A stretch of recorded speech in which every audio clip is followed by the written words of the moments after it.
Okay, next special guest on the show now. We have Clare Seal joining me on the Danny Sun program, and on the next segment, a real life case study this week. We talk about money. It's actually Money Week today, National Week, where some of the world's biggest organisations have come together to back this initiative. So, what better way to encourage people to talk about money and its advantages and disadvantages? And I'm delighted to introduce on the show now Clare Seal, money blogger and influencer. Hi, hello. Welcome to the show. Can you tell my listeners where you're from and just a little bit of your background? So I'm actually from the Midlands myself, but I live in Bath now. I moved down here for university and never left. My husband's a Geordie, so neither of us are from here. Yeah, my background with regards to money is that for a really, really long time, I was not very good at managing it, and I had a really sort of rubbish relationship with money. And it culminated in a really stressful financial situation and a lot of debt, which I then started to tackle in March of last year. And for some reason, I thought it was a great idea to sort of document that on Instagram. But what I wasn't expecting was that so many people would identify with it, and now it's a community of nearly 70,000 people. So and it's become a real like judgment-free place to talk about money. Excellent. So it's power of the internet, the media and reaching people. It's amazing. And regarding debt, if one finds himself in that predicament, where can you go to sort advice? I obviously Citizens Advice Bureau and financial columnists in the newspapers, possibly. Yeah, I think so. I think that there are a lot of different things that will help a lot of different people. So everyone's financial priorities are different and everyone's financial situation's different. So if you're finding that you just don't really know where to start, then a great place to look at is actually Instagram. So a lot of people talking about money in a really accessible way. But if you're sort of looking to like, improve your credit score, or you don't really know anything about how credit scores work, then Experian's website have got loads of really great information for you. And they've actually done a study that says that over half of people have either never checked their credit score or check it less than twice a year, when actually it's something that's really good to check quite often. It gives you a good picture of your like financial health. So yeah, just making sure that you're clued up on all of the elements of your financial well-being is a really good way to sort of start. Sure, so there is help there. I've just got a few stats here. 60% of people have no idea what their credit score is, and those that do, 30% don't bother to look at it. Yeah, I mean, it's a really important part of knowing, what the lay of the land is with regard to your financial situation, especially at the moment. I think in an ideal world, no one would ever have to borrow money in the form of credit, but actually credit in itself isn't bad as long as you use it carefully. I quite often compare it to like a power tool. So you can use a drill to put up a picture frame, or you can use it to completely destroy your house. And it's a bit like that with credit. So as long as you know how to use it, you can use it really well and constructively. But if you don't know what you're doing, it can be a bit dangerous. So making sure that you're sort of clued up on how credit scores work, making sure that you're on top of yours. You can also use Experian's new service called Boost, Right. which enables you to use kind of other information. So subscriptions to things like Netflix, and also paying your council tax on time to improve your credit score, so that you get a better idea of what's going on there. It's kind of budgeting, really, just kind of mapping everything out. You mentioned Netflix as well. One of the free people say entertainment style subscriptions such as Amazon Prime, Netflix, and even Disney have been pivotal to life in recent months. And are these companies one of the success stories to come out of 2020 when all you hear about is big retail chains closing down and collapsing? I think, as in any kind of difficult situation or big change, there are always going to be winners and losers. But I think that, digital subscriptions and entertainment have done really well, because not only has it been something for people to do, but it's a way for people to relate to each other. You can feel sort of close to somebody by sort of watching the same program at the same time or talking about it.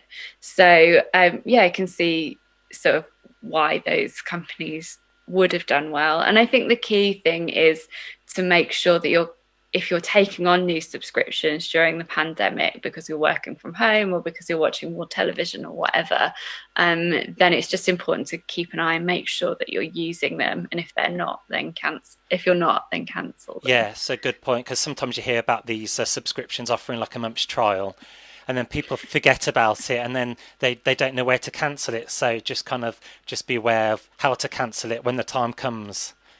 Precisely, yeah. Right, and with the Yuletide season approaching, how can one budget for Christmas?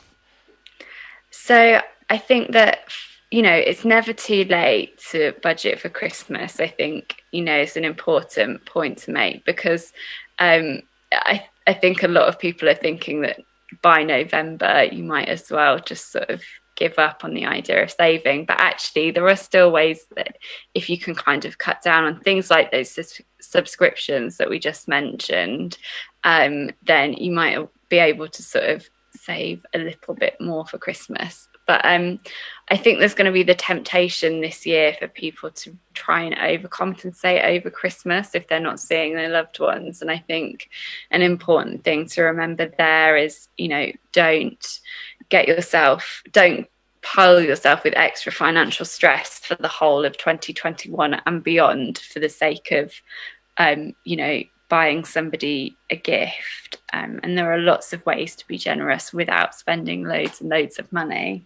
Of course. And do you think during 2020 people have become more cautious or will be more cautious with their spending, or is it the same every year where old habits never die? People always like to push the boat out.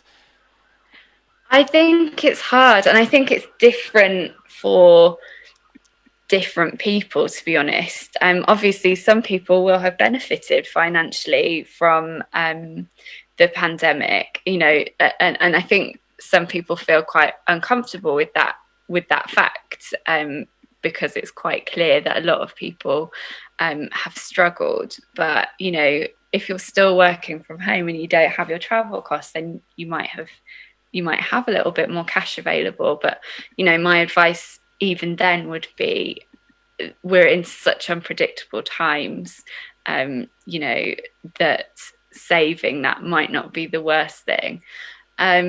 But I think, for some people, the pandemic has made them less sort of wanting to spend on material things. And for some people, the pandemic's been a real emotional spending trigger. So I think it's different for different people. And what do we know about the whole hormone dopamine? Do you know when we buy that new pair of shoes, we get that new car, and we have a win on that scratch card? Is it that buzz which makes people feel good, when they're kind of treating themselves? Yeah, I think so. And I think, I wrote a piece recently about emotional spending and sort of,